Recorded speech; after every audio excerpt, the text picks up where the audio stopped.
ఆ నియోజకవర్గ కాంగ్రెస్ నేతల గొడవల మధ్య పార్టీ క్యాడర్ నలిగిపోతోంది. బీఆర్ఎస్ నుంచి కాంగ్రెస్లో చేరిన ఎమ్మెల్యేని మాజీ ఎమ్మెల్సీ టార్గెట్ చేస్తున్నారు. నామినేటెడ్ పదవుల భర్తీకి ఇద్దరూ పేర్లు సిఫార్సు చేయడంతో ఎవరికి ప్రాధాన్యత ఇవ్వాలో తెలియని పరిస్థితి నెలకొంది. ఇద్దరి మధ్య పోరుతో ఆ నియోజకవర్గంలో పర్యటన అంటేనే మంత్రులు నో చెబుతున్నారు. ఇంతకీ ఏ స్థానంలో ఈ పరిస్థితి నెలకొంది? కలహించుకుంటున్న నేతలు ఎవరు? పార్టీ రాష్ట్ర నాయకత్వం ఆలోచనలేంటి?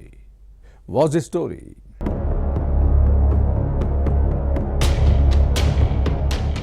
జగిత్యాల కాంగ్రెస్ లో జగడాలు పీక్స్ కు చేరాయి. బీఆర్ఎస్ నుంచి హస్తం పార్టీలో చేరిన ఎమ్మెల్యే సంజయ్ కుమార్, మాజీ ఎమ్మెల్సీ జీవన్ రెడ్డి మధ్య విభేదాలతో పార్టీ పరువు మంట కలుస్తోంది. ఏ పదవి లేకపోవడంతో ఇక తన స్వేచ్ఛకు ఎదురులేదన్న ఉద్దేశంతో పార్టీ నేతలపై జీవన్ రెడ్డి మాటల దాడి పెంచారు. ఎమ్మెల్యే సంజయ్ కుమార్ టార్గెట్ గా ఘాటు విమర్శలతో రాజకీయాల్లో వేడి పుట్టిస్తున్నారు. బతకొచ్చినోడు బతకడానికి వచ్చినట్లు ఉండాలే, పొట్టకూటికి వచ్చినోడు ఇంటిని ఆక్రమించి పెత్తనం చేస్తానంటే కుదరదు అంటూ ఎమ్మెల్యేని ఉద్దేశించి జీవన్ రెడ్డి చేసిన కామెంట్స్ రాజకీయ రచ్చను రాజేశాయి. కాంగ్రెస్ ముసుగు కప్పుకొని వచ్చావు, నాకన్నా ఎక్కువ అభివృద్ధి చేస్తావా, ఏంది నువ్వు చేసేది అన్న ఈ మాజీ ఎమ్మెల్సీ ప్రశ్నలు పొలిటికల్ హీట్ ను మరింత పెంచాయి. జీవన్ రెడ్డి ఏకవచన సంబోధన విమర్శలకు తావిచ్చింది. కాంగ్రెస్ నేతలు ఎన్ని మాటలు అంటున్నా సంజయ్ కుమార్ మాత్రం తన పని తాను చేసుకుపోతున్నారు. జీవన్ రెడ్డి వ్యవహార శైలిని ఎప్పటికప్పుడు అధిష్టానం దృష్టికి తీసుకెళ్తున్నారు. ఇద్దరి మధ్య నెలకొన్న విభేదాలతో జగిత్యాల నియోజకవర్గ కాంగ్రెస్ లో గొడవలు తారాస్థాయికి చేరినట్లయింది. దీంతో నామినేటెడ్ పదవులు ఆశిస్తున్న నేతలు ఇద్దరి మధ్య నలిగిపోతున్నారు. ఇరు వర్గాల పోరుతో తమకు పదవులు రాకుండా పోతున్నాయన్న బాధ వారిలో కనిపిస్తోంది. నామినేటెడ్ పోస్టుల కోసం ఇద్దరు వేరువేరు పేర్లు సిఫార్సు చేయడంతో అధిష్టానం ఇంకా ఏ నిర్ణయం తీసుకోలేకపోతుంది.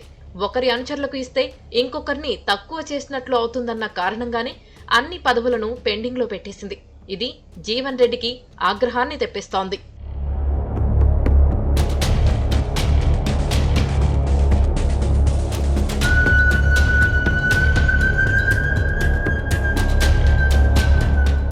రాష్ట్రంలోని పలు జిల్లాల్లో జిల్లా గ్రంథాలయ సంస్థల చైర్మన్లు, మార్కెట్ కమిటీల నియామకం పూర్తయింది.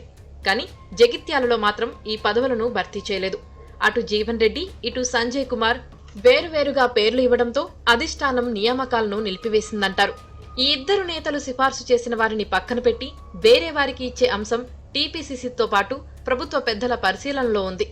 నామినేటెడ్ పదవుల భర్తీని పెండింగ్ లో పెట్టించడంలో సంజయ్ కుమార్దే పైచేయిగా కనిపిస్తోంది. దీంతో తన 40 ఏళ్ల రాజకీయ అనుభవం ఎందుకు పనికి రాకుండా పోయిందన్న అసహనంతోనే జీవన్ రెడ్డి ఎమ్మెల్యేపై అక్కసు వెళ్లగక్కుతున్నారని అంటారు. అన్ని విషయాల్లో సంజయ్ కుమార్ చక్రం తిప్పుతున్నారన్న విషయం మాజీ ఎమ్మెల్సీకి అర్థమైంది. ఈ పరిణామం కూడా జీవన్ రెడ్డి వర్గానికి మింగుడు పట్టం లేదు. ఇక జగిత్యాల అధికార యంత్రాంగంపై సంజయ్ కుమార్ పట్టు సాధిస్తున్నారన్న టాక్ ఉంది. జీవన్ రెడ్డికి ఏ ప్రోటోకాల్ లేకపోవడంతో ఎమ్మెల్యే చెప్పినట్టే ఆఫీసర్లు నడుచుకుంటున్నారు.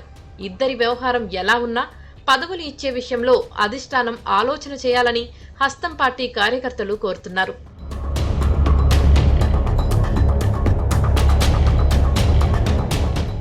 ఎమ్మెల్యే సంజయ్ కుమార్, మాజీ ఎమ్మెల్సీ జీవన్ రెడ్డి మధ్య గొడవలతో జగిత్యాల నియోజకవర్గంలో పర్యటించాలంటేనే మంత్రులు భయపడుతున్నారు. ఇక్కడకు వచ్చి రాజకీయంగా ఇబ్బందులు పడే కంటే రాకుండా ఉండటమే మేలని భావిస్తున్నారు. అభివృద్ధి కార్యక్రమాలకు శంకుస్థాపన, ప్రారంభోత్సవాల కోసం ఈ ఎమ్మెల్యే సంబంధిత మంత్రులను ఆహ్వానించినా నో చెప్పారని అంటారు. ఈ ఇద్దరు నేతల వ్యవహారం అధిష్టానానికే కాదు, జగిత్యాల డీసీసీ అధ్యక్షుడు, ప్రభుత్వ విప్ అడ్లూరి లక్ష్మణ్ కు కూడా తలనొప్పిగా మారింది. ఈయన మాజీ ఎమ్మెల్సీ జీవన్ రెడ్డికి అత్యంత గౌరవం ఇస్తున్నప్పటికీ సంజయ్ కుమార్ ను కూడా కలుపుకొని పోవాల్సిన పరిస్థితి ఉంది. ఈ ఇద్దరి మధ్య అడ్లూరి లక్ష్మణ్ కూడా నలిగిపోతున్నారు. కాంగ్రెస్ పెద్దలు జగిత్యాల వ్యవహారాన్ని గమనిస్తున్నారని, తాను కూడా టీపీసీసీ చీఫ్ దృష్టికి తీసుకువెళ్లానని ఈ ఎమ్మెల్యే చెబుతున్నారు. ఇలాంటి గొడవలతో జగిత్యాలలో కాంగ్రెస్ ఆగమాగం అవుతుందని అంటారు. ఎమ్మెల్యే సంజయ్ కుమార్ పై మాజీ ఎమ్మెల్సీ జీవన్ రెడ్డి కామెంట్స్ ను పరిశీలిస్తే అసలు తగ్గేలా లేరన్నట్టు కనిపిస్తోంది. అధిష్టానం బుజ్జగించిన మాట వినేలా లేరని, వీరిద్దరి మధ్య సఖ్యత ఇక కలే అనేవారూ లేకపోలేదు. మరి నామినేటెడ్ పదవుల కోసం జిల్లా కాంగ్రెస్ నేతలు ఆశలు వదులుకోవాల్సిందేనా? జగిత్యాలకు ఇప్పట్లో పదవులు డౌటేనా అన్న సందేహాలు వ్యక్తమవుతున్నాయి. టీపీసీసీతో పాటు ప్రభుత్వం పెద్దలు ఏ నిర్ణయం తీసుకుంటారో చూడాలి.